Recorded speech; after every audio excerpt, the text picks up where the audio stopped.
Adelante. Les hablaba sobre la definición de este y es que, bueno, es un trastorno de origen neurobiológico con un patrón persistente de déficit de atención y o hiperactividad más impulsividad que resulta desadaptativo en relación al nivel de desarrollo del paciente, interfiere en la actividad diaria y que está presente antes de los 12 años de edad y sus síntomas pueden perdurar hasta la etapa adulta. Este síndrome es más prevalente en los hombres que en las mujeres. Eh, Sí, me suponía que eras sin déficit de atención, ¿verdad? Sí, Fíjese, no, he leído muy poco sobre esto, pero continúe. siguiente. La etiopatogenia de este trastorno es multifactorial. Intervienen factores genéticos o factores neuroanatómicos y neurofuncionales, también como los factores neurobioquímicos, los ambientales y algunos aspectos neuropsicológicos. O sea, involucra, como dice aquí, varios genes. Sí. Pues cada gen tiene determinada función. Por eso, pues hay alteraciones quizás en ciertas áreas del encéfalo o además alteraciones en la producción de neurotransmisores, en donde hay más excitatorios que inhibidores, como el GABA, ¿verdad? Y como en unas áreas la dopamina a nivel de los núcleos basales, que se ven los efectos con el Parkinson, pero continúe, muy bien. No, en los genéticos, bueno, se refiere a que hay, bueno, te hablaba de que, por ejemplo, los ejemplares gemelares tienen más probabilidad de desarrollar, de heredar este trastorno. Sí, se dice, los gemelos pueden ser monocigóticos o disigóticos. La palabra monocigóticos lo comparten en la misma placenta, ¿verdad? Y la otra, no, no lo recuerdo. Ay Dios, tanta cosa. Síganlo. En los neuroanatómicos y los factores neurofuncionales, en este es que existe menos volumen en la corteza total, pero menor volumen cerebral total o en la corteza prefrontal y áreas relacionadas. También hay alteraciones funcionales en estas regiones, en la cerebral total, en la corteza prefrontal y y estas áreas. Y también, Recordando, interrumpir, sí, recordando que el lóbulo frontal, los lóbulos, las funciones prefrontales guardan con una maduración de, de los procesos cognitivos, por decirlo, del super yo, de una maduración en determinadas funciones emocionales y cognitivas, ¿verdad? Y las demencias están más en el lóbulo frontal porque en sus profundidades pues hay áreas anatómicas que empiezan a haber degeneraciones. Y otra sería también que el lóbulo frontales están menos protegido por la circulación de las arterias cerebrales, ¿verdad? Anterior, que afortunadamente se unen, ¿verdad? Con los comunicantes anterior, pero nunca tendrán tanto riego circulatorio como la arteria cerebral media. Pues lógico, ¿verdad? El lóbulo frontal pues demanda muchas actividades, ¿verdad? Y a nivel cortical, pues a nivel cortical tiene muy, pues, circulación preferencial pues a nivel de los núcleos basales, del tálamo y de la cápsula, y de los núcleos basales y de la cápsula interna. Pero están en la parte casi posterior del lóbulo, muy por detrás del lóbulo frontal, y están prácticamente casi en el lóbulo parietal. Entonces el lóbulo frontal no solamente tiene todas las funciones motoras, sino su parte más anterior guarda con situaciones en donde hay un alto conocimiento y razonamiento. Síganme. También en los factores neuroquímicos hay una disfunción en los circuitos frontoestriados y las áreas relacionadas. En los factores ambientales, estos pueden influir los factores tóxicos, como metales, como una déficit de nutrición, por consumo de drogas, por infecciones graves, por traumatismos craneoencefálicos, prematuridad, hipoxemia, y también los sociales, como son es el maltrato familiar o enfermedades mentales de los padres. Sí, como dijo usted, hay una menos proyección de los núcleos basales con la corteza frontal. En la cápsula interna, tal como se los mandé, el brazo anterior de la cápsula interna tiene vías tálamo-corticales de los núcleos internos del tálamo, tiene vías de los núcleos basales del caudado y del lenticular, que es el putamen y el globus pálidos, forman el núcleo lenticular. Entonces tiene proyecciones hacia el lóbulo frontal por parte de los núcleos basales, por parte del tálamo, y viceversa, ¿verdad? Tiene conexiones con la otra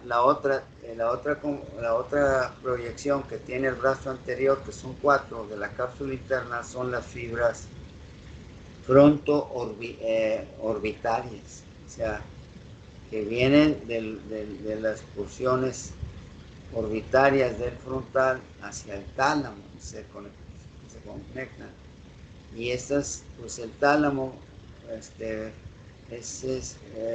nos da muchas señales sensitivas o inicia ciertas reacciones junto con los núcleos basales para iniciar movimientos finos o iniciar movimientos complicados y delicados.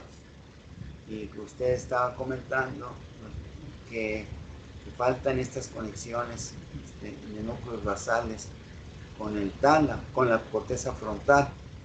Entonces, por eso la interrumpí, para explicar un poquito las conexiones que tiene el lóbulo frontal, tanto con el tálamo como los núcleos basales, tanto con la corteza frontal. La otra conexión que tiene el tálamo, que tiene el frontal, que sería lo último que me faltaría nombrar del brazo anterior de la cápsula interna, serían las fibras fronto-póntico-cerebelosas. Y esas actúan por esas vías de sensibilidad que recibe no solamente las áreas motoras, sino el inicio de un conocimiento, ¿verdad?, de cómo iniciar este tipo de movimiento, porque de alguna manera es estimulado.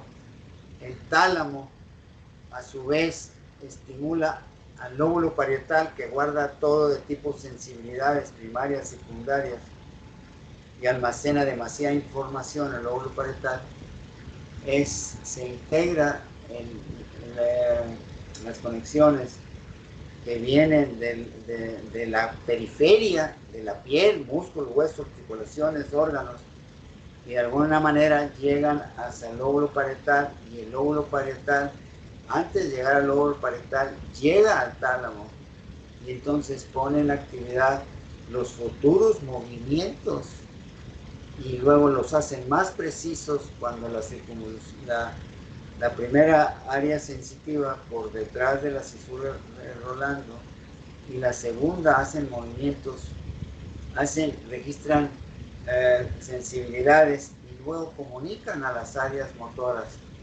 y del lóbulo frontal, ¿verdad? La primera y la segunda, y estimulan a la tercera y, y de esa misma forma viajan al cerebelo y del cerebelo viene una información de un aprendizaje ya tenido, porque ya nos enseñábamos a caminar o a andar en bicicleta o a escribir algo o a estar haciendo movimientos y dejándole el último trabajo a la corteza para agarrar el lápiz. Pero si yo retiro mi extremidad, mi mano, desde estoy apoyadas en el muslo, todo eso lo hace el cerebelo y me pone justamente ahí donde está el lápiz para que yo lo pueda agarrar. Entonces, todas esas interconexiones que tiene el lóbulo frontal por las estimulaciones talámicas y las estimulaciones de las áreas sensitivas de todo el parietal es una función demasiado complicada y demasiado fina que controla hasta nuestras mismas emociones, que ahí se piensa que radica el super yo, lo que me debo de contener, lo que me dice el sistema límbico. Límbico quiere decir límite o borde, y en la conducta el límite o el borde es centrarme entre lo bueno y lo malo. Y entonces tomar la decisión a nivel del lóbulo prefrontal del superior no lo debo de hacer. ¿Por qué? Porque me voy a meter en problemas. Pero si no maduré en mi conducta y me quedé en la segunda personalidad con rasgos de una personalidad más primitiva del I, que están en la profundidad de los lóbulos frontales y a nivel de la tercera, cuarta y quinta circunvolución temporal, que guarda mucho con las emociones. Y luego la parte más anterior de la circunvolución temporoparietal, temporo-occipital, está la circunvolución del hipocampo. Y ahí están los instintos más primitivos, pero ahí está la motivación y el inicio de la memoria. ¿Verdad? Entonces, de ahí que el sistema límbico es el límite y es en donde uno separa entre lo bueno y lo malo. Y si no maduramos de la primera personalidad y agarramos el yo en las cortezas orbitarias del frontal que descansan sobre el techo de la órbita, tenemos una conducta de adolescente intestintiva, intrépida, y a veces nos dejamos ir por los impulsos. Por eso el sistema límbico es un límite de hacer lo bueno o lo malo o no hacer nada. Y así, al no hacer nada, pues hay muchas manifestaciones: depresión, hacer las cosas inconclusas. Hay una bola de serie de... Síganme. Y por último, en los aspectos neuropsicológicos, en estos se asocian a lesiones de la región, de la región orbital de los lóbulos frontales. Siguiente. Las causas de este síndrome es, bueno, la información científica, neuropsicológica y de biología molecular disponible permiten señalar que es un trastorno con base biológica, determinado genéticamente con manifestaciones conductuales fuertemente influidas por el ambiente, que pueden ser determinantes para la expresión sintomatológica, la mantención y para el desarrollo de los trastornos reactivos. En ellos interviene la estructura cerebral y anormalidades funcionales. Intervienen los factores prenatales y perinatales, los tóxicos, como ya lo mencioné hace rato, los factores estresores psicosociales y pues una combinación de estos. O sea, tenemos muy poca capacidad de soportar muchas cosas. O mantener una posición firme ante algo, una atención, algo que pueda durar. Nos cambiamos, no concluimos ciertas cosas. Síganme. De acuerdo con los estudios relacionados, realizados estos últimos años mediante la resonancia magnética, es posible que el trastorno, existan otros trastornos en las vías dopaminérgicas, en las vías serotoninérgicas y noradrenérgicas. Por técnicas de emisión de protizones se han encontrado un uso disminuido de la glucosa en las áreas prefrontal y las premotoras superiores. Los estudios anatómicos cerebrales de niños con ese trastorno han demostrado una mayor lentitud en el desarrollo cerebral y un menor volumen del cerebelo, especialmente en las porciones posteriores. Y se ha descrito una disminución de la sustancia gris en el giro frontal derecho y en el giro del cíngulo posterior derecho. También en caso del trastorno de déficit de atención e hiperactividad, el putamen es más pequeño y hay una disminución del globo pálido derecho. Bien. Existe, y existe una distribución anormal del flujo sanguíneo cerebral en los niños con el trastorno hipercinético. Sí, sí, por eso hay alteraciones anatómicas, por eso se estudia a base la biología molecular, y al decir la biología molecular, pues no vamos a ver a simple vista lo que es la célula con su citoplasma y sus organelos, las mitocondrias, los lisosomas, los centriolos, el núcleo, sino las composiciones que tienen, si están completamente constituidas. De ahí que esto se estudia a nivel molecular. ¿Y por qué? Porque la neurona, digo, perdón, pues sí, la neurona o la célula no, la biología molecular nos dice cómo funcionan bioquímicamente, pero de una manera muy profunda, ¿verdad? Muy molecular, por eso. ¿Cómo funciona? Las reacciones bioquímicas más a profundidad.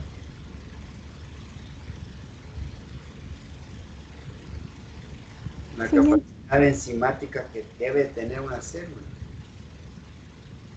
Síganme.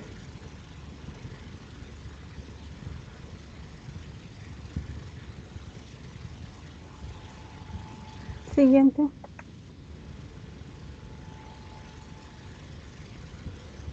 Bueno, los síntomas de este síndrome son tres, digamos que son los síntomas principales. En este síndrome, el niño debe tener inatención, debe de tener una hiperactividad y una impulsividad.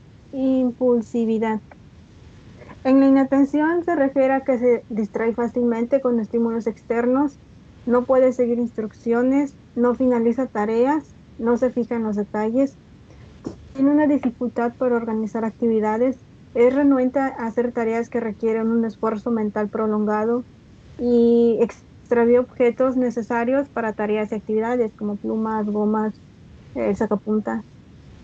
En la hiperactividad existe un aumento del tiempo y cantidad de sus movimientos. Hay un incremento de movimientos menores irrelevantes. Tiene una inquietud permanente, corre, trepa en lugares inadecuados y habla mucho.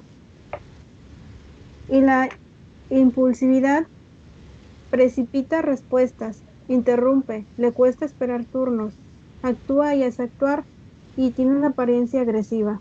Y otros criterios que acompañan a estos tres síntomas es que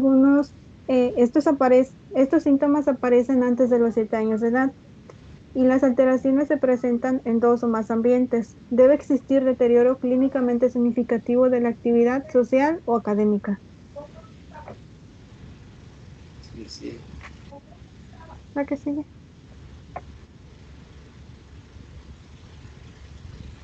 Qué Bueno, interesante. ujú. Lo felicito. Bueno, aquí también puse otro cuadrito que eh, nos habla de los síntomas de los niños, pero también nos habla de los síntomas que siguen desarrollando los adultos cuando no superan los síntomas de este trastorno. Cuando no se controlan los adultos, se enferman Ajá, más a las criaturas. sí. Por ejemplo, en la inatención, los adultos, em, en ellos existen problemas al momento de conducir, tienen dificultades para mantener la atención, son lentos e ineficientes, tienen un pobre manejo del tiempo, son desorganizados, olvidadizos y parecen desconsiderados. Y bueno, en la impulsividad existe en los adultos, perdón, no lo veo. Son más asociados a pobre tolerancia a la frustración, tienen un mal carácter, no evalúan las consecuencias, renuncian más a su trabajo, terminan con relaciones importantes, etcétera. Y en la tienen, hiper- tienen rasgos pues, de sus criaturas, pero sus criaturas están más manifiestos o son más marcados, son más notorios. Por eso y, es poligenia, ¿verdad? Poligenia y alteraciones anatómicas y, y de la biología molecular, exceso de neurotransmisores excitatorios, falta de inhibitorios. Sigan. y pues en la hiperactividad en los adultos se manifiesta por comprometerse en múltiples actividades, tienen unas agendas sobreprogramadas, eligen trabajos muy activos, su actividad constante le lleva a tensiones familiares y a menudo habla en exceso.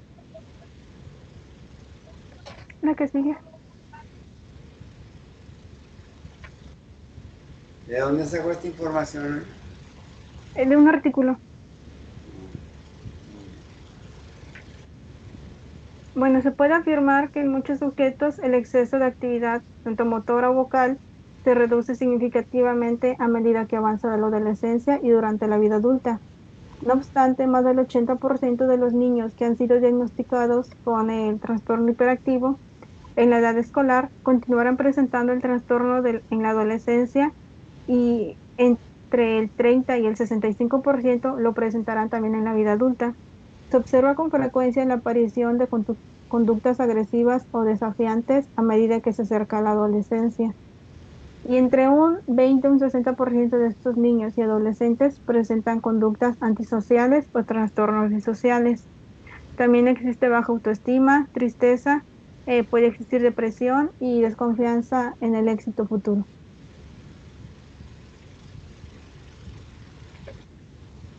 ¿A que sí? Y luego bombardeados con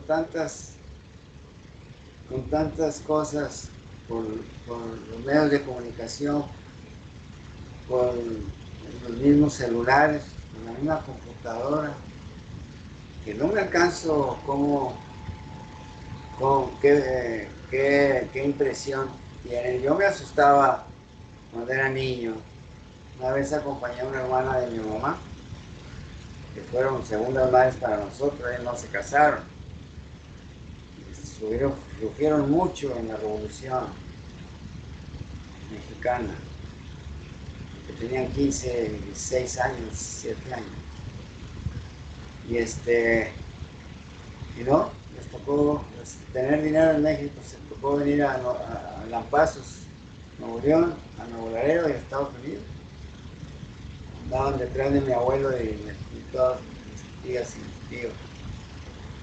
Y la acompañé a una película allá en Monterrey, estaba yo chico. Pues la película tenía una escena en donde la policía detenía a uno y me asusté. Pues son estas criaturas que ven monos que se destrozan, se parten, se explotan y que no son humanos ni humanoides, porque tienen una desproporción, una cabezota y unos piecitos. Y, pues qué impresiones tendrán en su mente. Qué tristes.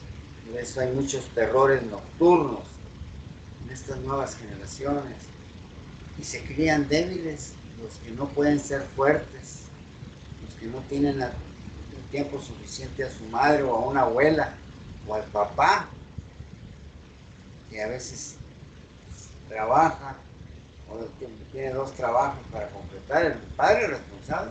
¿Qué es irresponsable?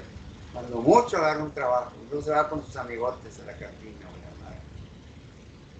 Pero pues, qué desprotección estas criaturas, por eso son víctimas de la droga. ¿Por qué? Porque traen muchas tensiones. Se orinan en la noche ya grande. No tienen fortaleza en muchas cosas. Luego en la escuela a veces los tratan mal, o no les ayudan, pues prefieren dejar la escuela y tomar la vida difícil. Síganme. El diagnóstico se realiza mediante una evaluación minuciosa de la conducta en distintos ámbitos, así como en la historia de cada uno de los síntomas y cómo inciden estos en la vida familiar y escolar. También tener un gran énfasis en los antecedentes familiares y personales, una anamnesis actual, un examen mental, el estado físico, examen complementario. Y debemos de descartar trastornos sensoriales o problemas respiratorios que afectan el descanso nocturno u otras enfermedades, porque estos pueden interferir en la conducta del niño en el día, pueden mostrarse irritables, por ejemplo. Y en los adolescentes también buscar signos de abuso de sustancias. Debemos descartar la presencia de depresión, de manías o ansiedad excesiva, trastornos que pueden tener algunos síntomas comunes o coexistir, complicando su evolución.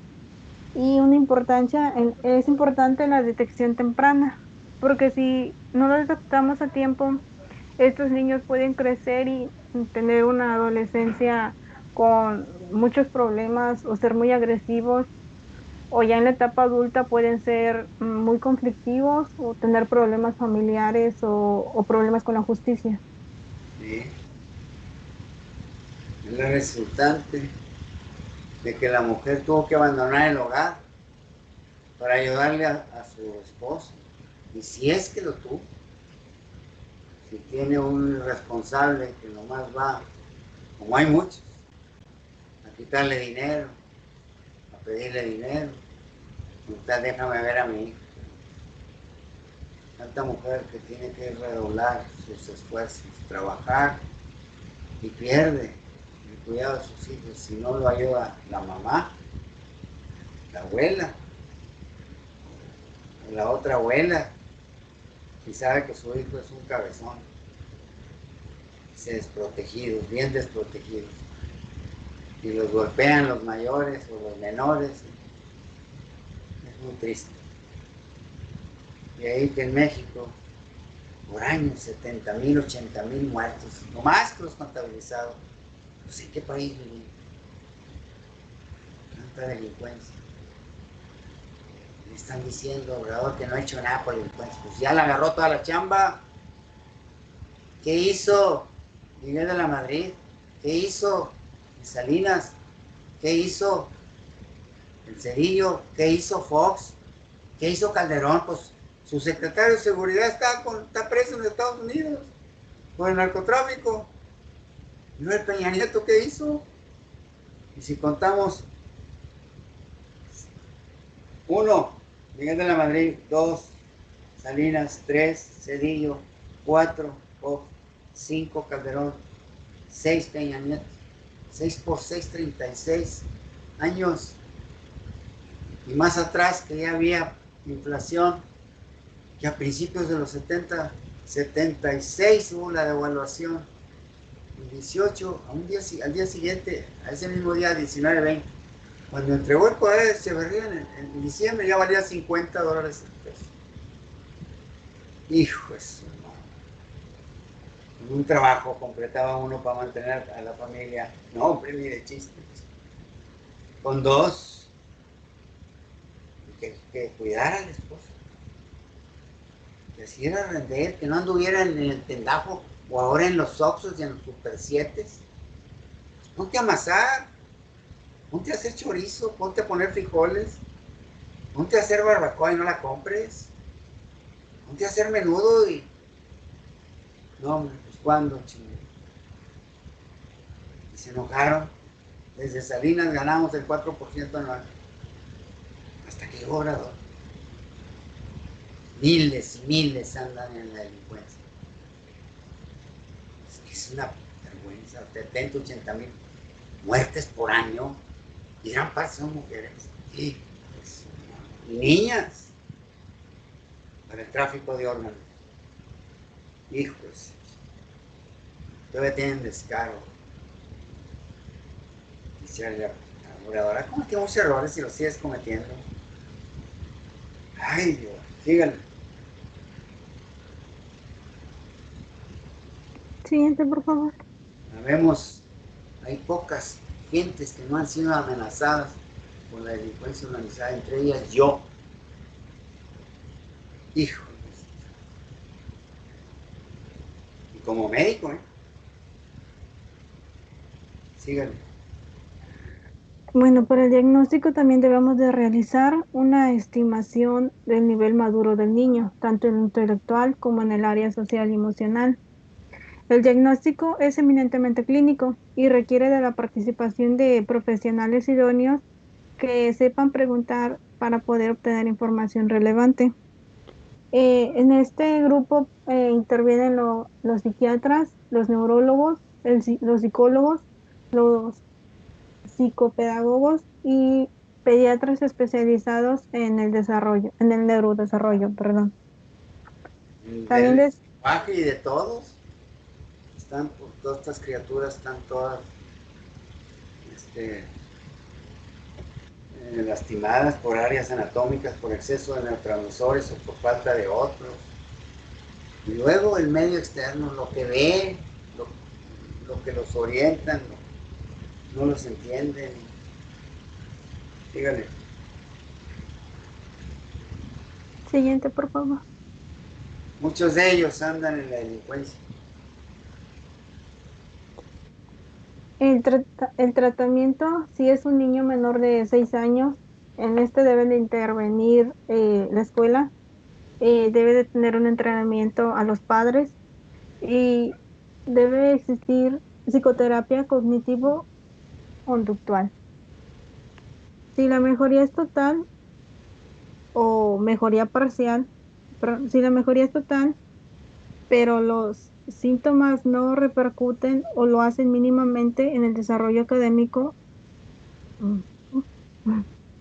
Mejoría total, mejoría parcial, pero los síntomas no repercuten o lo hacen mínimamente en el desarrollo académico, relaciones, etcétera. En esto debe haber un abordaje psicológico, una intervención familiar, etcétera, y continuar hasta los 6 años. Si no existe mejoría o la mejoría es parcial, continuarlo como la continuación de los síntomas y repercuten en colegios y relaciones, debemos de recurrir a farmacoterapia con el metilfenidato en bajas dosis y debemos de subirlo pausadamente. Si existe mejoría, vamos a continuar con psicoestimulantes. Si hay una escasa mejoría, vamos a añadir fármacos dependiendo de la preponderancia de los síntomas. Y si no existe mejoría, debemos suprimir psicoestimulantes y rediagnosticar y volver a tratar según los síntomas predominantes en el abordaje psicológico, en la intervención familiar, en la intervención escolar, y etcétera. Y continuar hasta los 6 años. Pues, ¿en qué país les puede dar todo ese tratamiento? Pues en un país que paguen bien y que haya seguros médicos. Porque en México, pues no. ¿Cómo se puede curar una criatura de esas? Pues ¿con qué? Pagarle a tantos profesionales de la salud, pues ¿cuándo? Síganme. El tratamiento para los niños mayores de 6 años debe de existir entrenamiento de los padres, la intervención escolar, la psicoterapia cognitiva y conductual, más psicoestimulantes como el metilfenidato y subir progresivamente hasta dosis adecuadas. Si existen efectos secundarios o no mejoría, cambiar a atomoxetina y continuar intervención psicológica.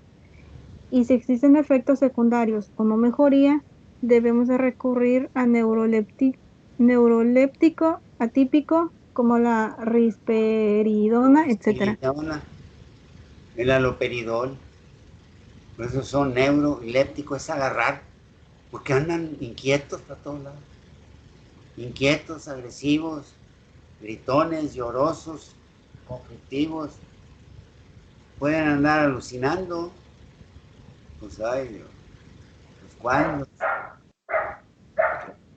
sí, Bueno, si existe una mejoría clara, el, el tratamiento va a ser igual. Y si existe una mejoría parcial, debemos añadir fármacos dependiendo de las áreas psicopatológicas más afectadas. Si es en las áreas cognitivas, vamos a utilizar el anticomiciales como el oscarbazepina. carbamazepina, para Si ex- bloquear un poquito la transmisión del impulso nervioso. si- Carbamazepina, ¿sí?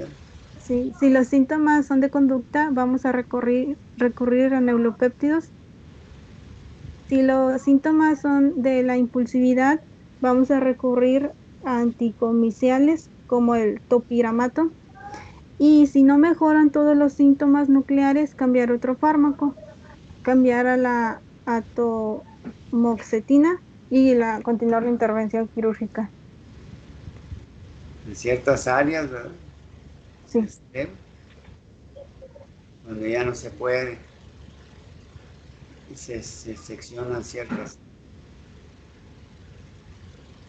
No, pues qué bonita exposición eso. Y no había leído yo tanto de esto, casi no. Tanto en la farmacoterapia, que era una, una patología poligénica. Sí, había leído un poquito de déficit de atención. Que, que, que yo decía a veces muchos estudiantes por evasión, por no encontrar la realidad, uno está hablando dentro de la clase.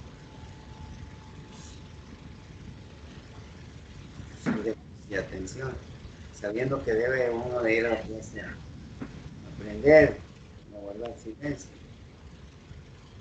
Son conductas compulsivas que no se detienen. Sí.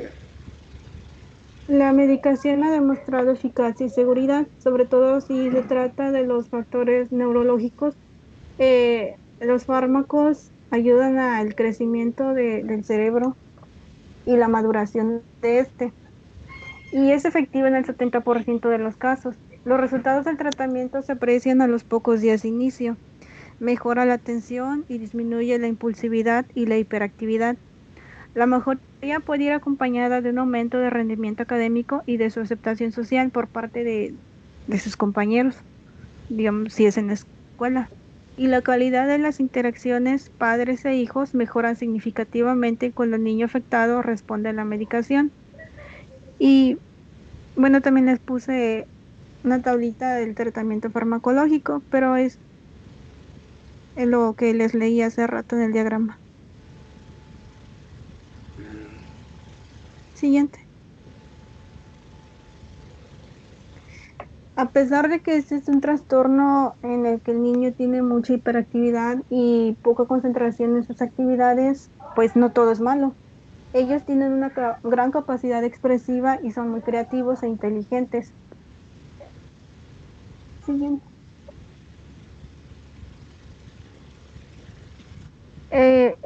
Un niño que se llamaba Alberto, él tenía el síndrome hipercinético y empezó a hablar hasta los 3 años. En la escuela se le resultó muy dificultosa, especialmente la expresión escrita y aritmética. Empezó a leer hasta los 7 años y fue lento y retardado. Poco hablador, apenas tenía amigos y era feliz jugando solo. Accede a la universidad al segundo intento se calificaba como un estudiante mediocre, distraído, soñador, desorganizado, solitario y vergonzoso. Eh, cuando cuando creció, eh, este Alberto es Albert Einstein. Sí, sí, Siguiente. sí. Él, él tuvo este síndrome y descubrió la teoría de la relatividad. Desde el desarrollo de la física cuántica hasta la creación de la energía atómica, pasando por una nueva concepción del universo que reemplazó al modelo newtoniano De Isaac vigente. Newton, el que descubrió la gravedad, porque se sentó a comer algo, Una manzana. estaba trabajando y se le cayó una manzana del manzano en su cabeza y Sí, empezó a encontrar el por qué se cayó. Y bueno, era judío y gracias pudo salirse a Alemania, si no lo hubieran agarrado los nazis, Hitler, y aprendieron sobre la teoría atómica. Síganle. Si no hubieran, ya mero, terminaron la bomba atómica, los alemanes, ya mero.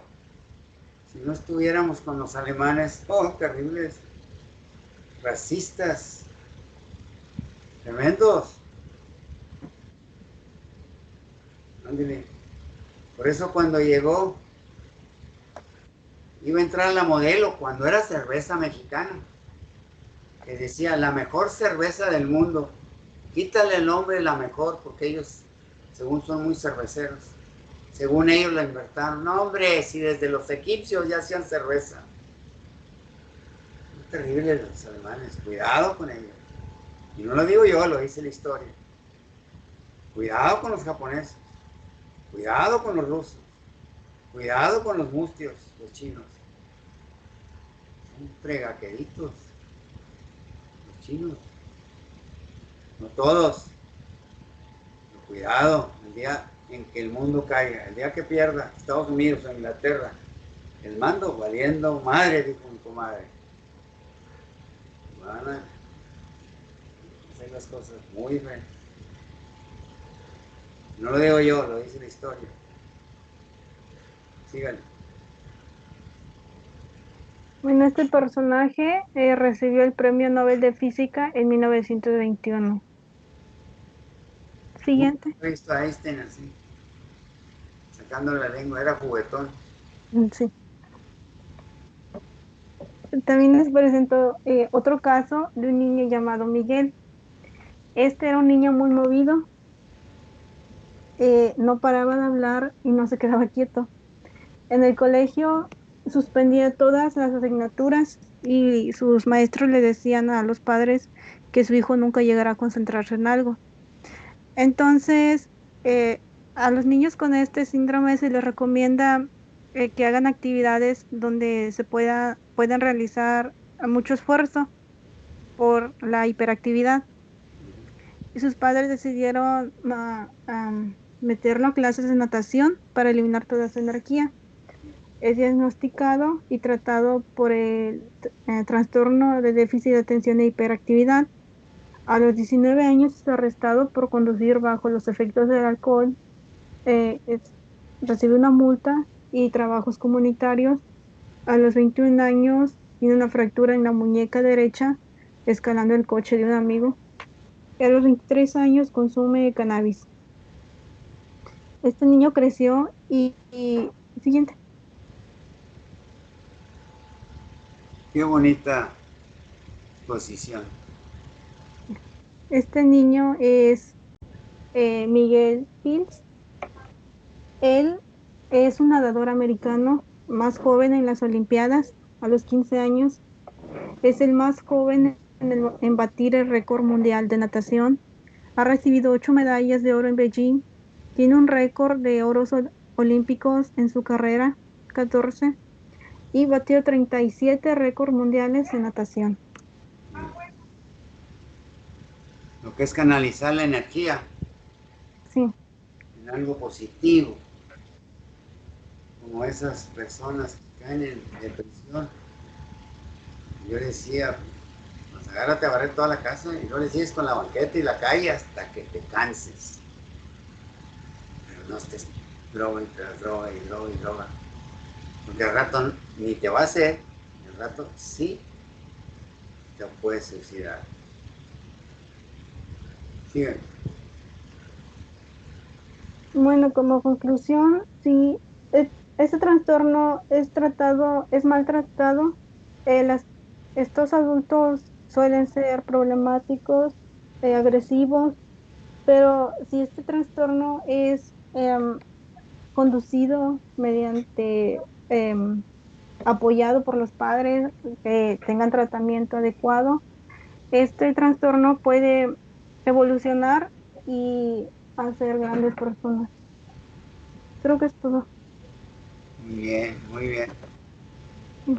No puedo esquematizar y ponernos bonitas tablas de diagnóstico y tratamiento y luego los dos ejemplos que Einstein fue súper activo, no tenía ese conocimiento, pero su energía era demasiada y encontró en qué canalizarla. Por eso nunca se den por vencidas o vencidos. Luego terminan un objetivo, inicien otro, entreténganse, cumplan con sus obligaciones y después encuentren en qué encontrar satisfacciones, gustos. No se debe caer en depresión, que es muy malo, no solamente para el que cae en depresión, sino para los que lo rodean. Pues muy bien, muy bonita, muy bonita exposición y además algo que yo no tenía tanto conocimiento, muy poco, casi nada. ¿Verdad? Pero sí, ándeles, descansen. Mañana a lo mejor no les puedo dar la clase porque pues, se me puede ir el día. Si veo que algún contratiempo, si no puede ir, yo como quiera les aviso si les voy a dar la clase o no. Y mañana si voy les dejo un resumen sobre corteza y si me queda tiempo, las otras patologías para que se comprenda mejor, más o menos a grandes rasgos, cuando las lesiones en los diferentes lóbulos nos producen determinada pérdida de funciones que va a ser manifiesto con signos neurológicos. Ándeles, que pasen buenas tardes, descansen. Y mañana yo Gracias, doctor. Igualmente. me comunico con ustedes. Ándeles, hasta mañana.